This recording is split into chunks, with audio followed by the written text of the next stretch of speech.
Bonjour, je vous retrouve aujourd'hui avec une vidéo page. Alors cette page répond au challenge dans mes pochettes, du groupe Facebook dans vos pochettes, hein, le challenge de janvier. Je vais vous mettre vous allez voir la petite image du challenge en haut à droite. Et donc je suis partie pour ce challenge avec la collection Sweet Story de Béatrice Garny. Une très jolie collection colorée avec de superbes illustrations et en même temps aussi des designs assez graphiques, assez légers.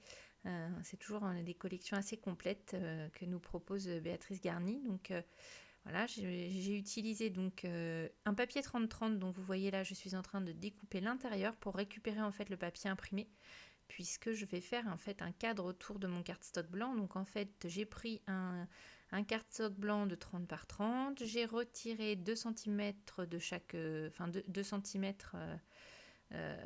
d'un côté et de l'autre, ce qui me fait 1 cm en haut et en bas, 1 cm à droite et à gauche, et je viens le poser sur ma feuille 30-30 pour en fait mater mon cardstock blanc, faire un rappel de papier imprimé.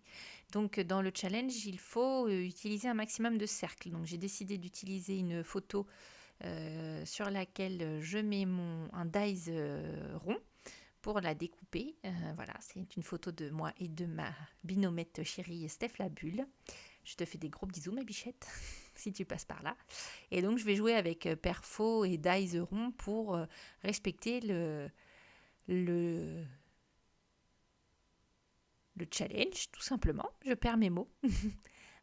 Et donc ajouter voilà, quelques ronds. Donc là, je vais venir faire des ronds à la perfo dans mon cardstock. Alors, je vous montre à la perfo. J'ai hésité à utiliser ma silhouette caméo pour mettre des ronds un petit peu partout, dans des endroits où je ne peux pas aller avec les perfos.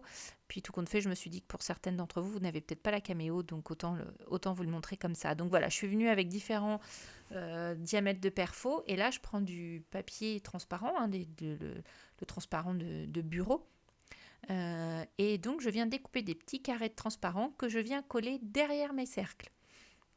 Donc, avec un petit morceau de double face, je viens sur chaque cercle coller un petit morceau de transparent, adapté évidemment à la taille du cercle, c'est-à-dire un petit peu plus grand que le diamètre du cercle, pour pouvoir me permettre de faire une petite protection. On va voir pourquoi.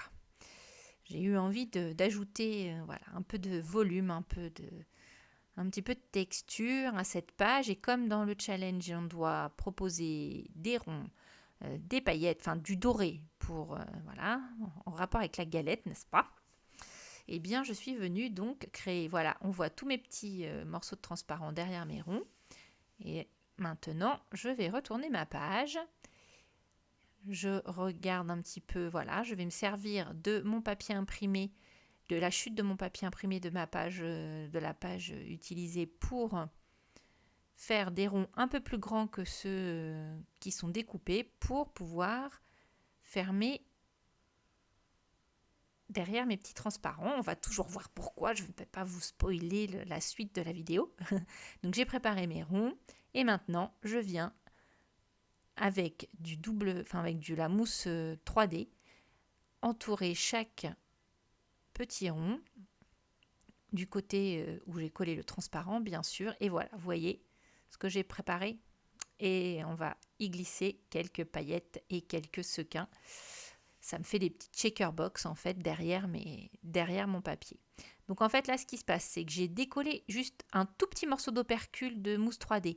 Je viens positionner mon rond par rapport à l'alignement de mon papier pour que mes lignes correspondent à la diagonale à peu près et qu'on n'ait pas un effet visuel un peu bizarre de lignes sur le contour extérieur de la page et à l'intérieur qui semble être dissonant. Donc du coup j'ai juste retiré un petit morceau. Je viens poser mon rond dans le bon alignement et en m'alignant avec le cadre de mon papier imprimé. Et ensuite, je retire tous les autres je verse mes paillettes, je retire les petits opercules et je viens finaliser en collant la totalité de mon rond. Donc voilà, ça va me permettre de faire 4 petites shaker box qui ajoutent un petit côté fun et rigolo à la page. Et je viens ensuite ajouter quelques quelques éléments de papier imprimé.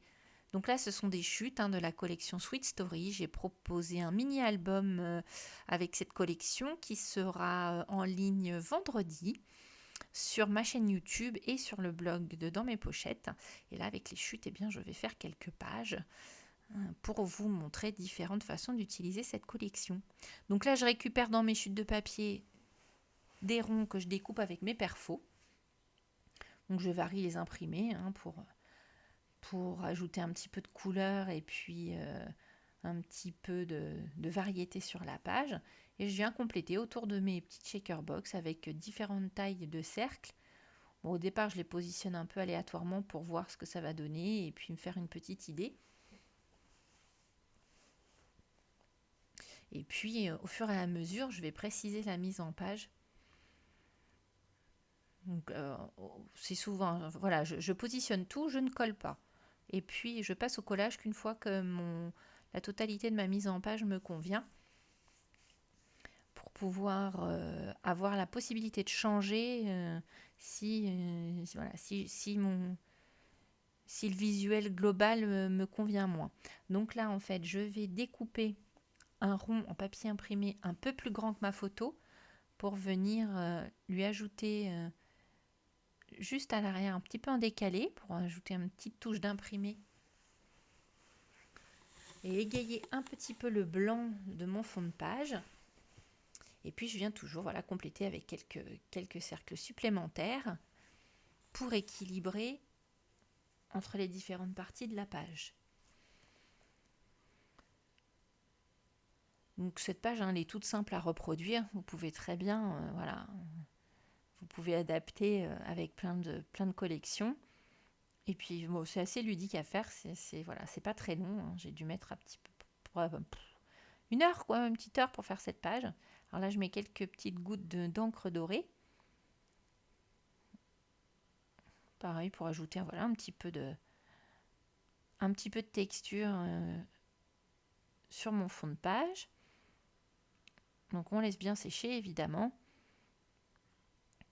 Et puis une fois que c'est bien sec, je suis en train de récupérer donc dans un paquet de die cut qui était un paquet de die cut d'un des kits Project Life de Dans mes pochettes pour lesquels il me restait quelques petites choses et comme les couleurs correspondaient assez bien à la collection, je suis venue piocher dans mon paquet de die cut pour faire les embellissements de ma page.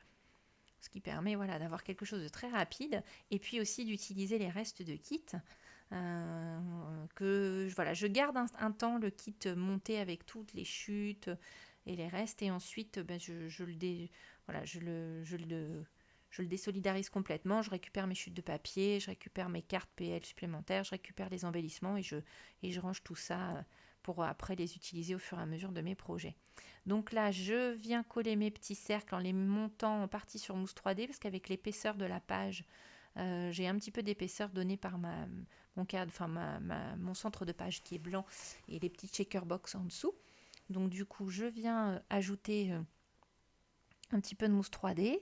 Ça permet de tout mettre en volume. J'associe mes cercles. Donc vous avez vu sur certains, j'ai découpé une partie pour m'aligner sur le bord de la page. Et puis, je viens faire mon montage autour de ma photo pour avancer un petit peu la mise en page globale et pour pouvoir après positionner mes embellissements et mon titre sur la page. Donc vous voyez, c'est relativement simple. Il y a assez peu de travail compliqué sur cette page. On peut vraiment la réaliser très très vite.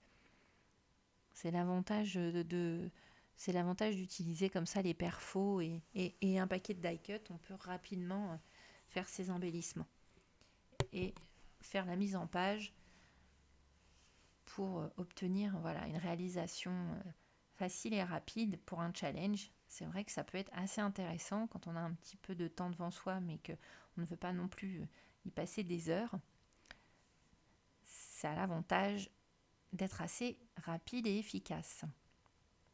Donc là, je continue mes petits collages avec mes ronds au fur et à mesure, donc pour essayer un petit peu d'équilibrer au niveau visuel la mise en page. Donc sur ce challenge, donc vous avez, je vous le précise, jusqu'au 31 janvier pour participer. Il faut bien penser à intégrer la photo de votre réalisation dans l'album du challenge dédié, donc le challenge de janvier.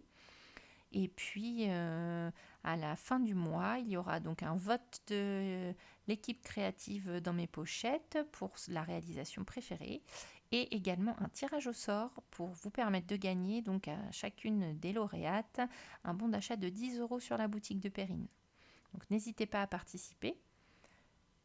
Si vous n'avez pas de compte encore client sur la boutique de Perrine, n'hésitez pas non plus à aller dans la barre de description. Je vous y ai indiqué mon code parrain. Ça vous permettra d'avoir un bon d'achat de 5 € sur votre première commande à partir d'un certain montant de commande. Je ne sais plus si c'est 30 ou 40 €. Voilà. Donc là, je viens avec mes petits die cuts faire ma répartition. Donc voilà, mettre un petit peu de fleurs, un petit peu de rouge pour faire un petit rappel de couleur à côté de ma photo. Le petit mot Together qui vient compléter et qui servira de titre. Et puis après, je viens piocher dans les différents petits éléments pour pouvoir équilibrer un petit peu en termes de couleurs. Donc souvent, là par exemple, on verra, il y a je vais mettre trois éléments, 3 fleurs en fait, que je vais répartir.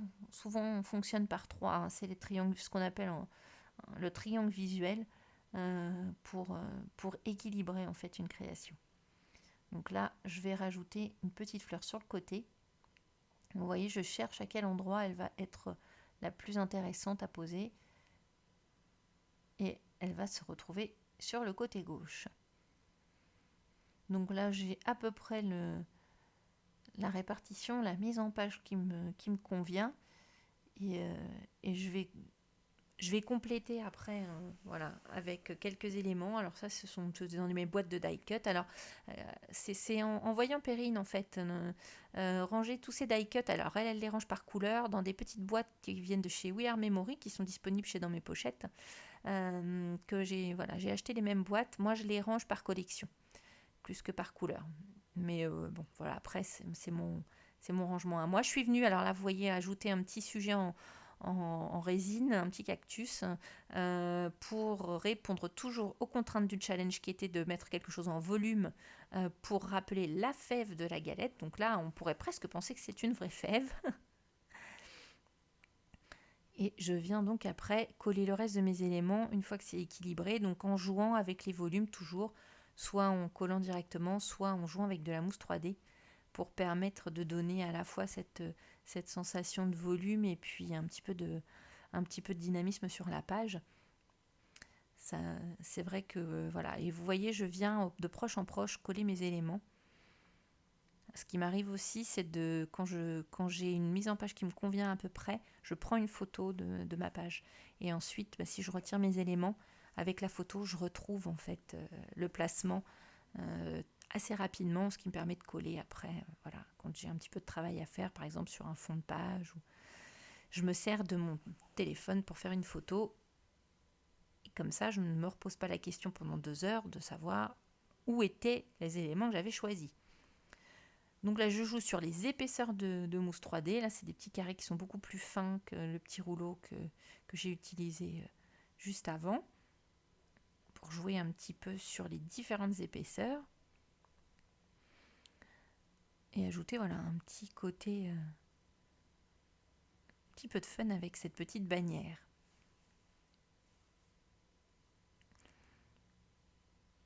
Donc n'hésitez donc pas à participer au challenge, on vous attend nombreuses, vous êtes plus de 1300 sur le groupe.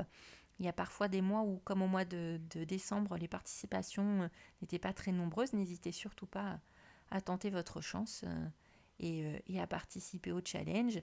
N'hésitez pas non plus à nous dire sur le groupe ce que vous aimeriez voir comme challenge. S'il y a des choses que vous aimeriez voir de manière régulière, n'hésitez surtout pas à nous le dire.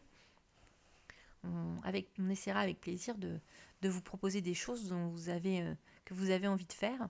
Donc là, je vais venir avec un petit réglé, tracer un petit trait, un léger trait au crayon pour écrire un petit journaling. Ça permet d'écrire à peu près droit et puis de se situer un peu sur la page. Moi, j'ai du mal à écrire droit de manière naturelle, donc du coup, la petite ligne m'aide bien. Donc, je viens juste mettre voilà, la date et puis un petit commentaire. Et là, on arrive donc à la fin de cette page. Je vais juste rajouter, je crois, après un ou deux petits embellissements pour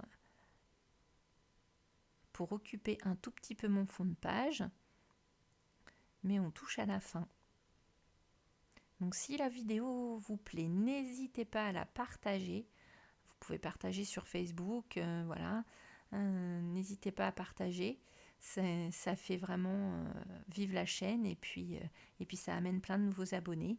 C'est vraiment sympa à vous quand vous faites ce genre de choses. Moi, ben voilà, c'est assez encourageant pour continuer à vous faire des vidéos. Je ne vous cache pas que les vidéos, c'est beaucoup de travail, de montage et même de réalisation en cours, puisque ben, voilà, il faut quand même bien réfléchir à sa réalisation en amont pour vous proposer quelque chose qui ne dure pas trop longtemps.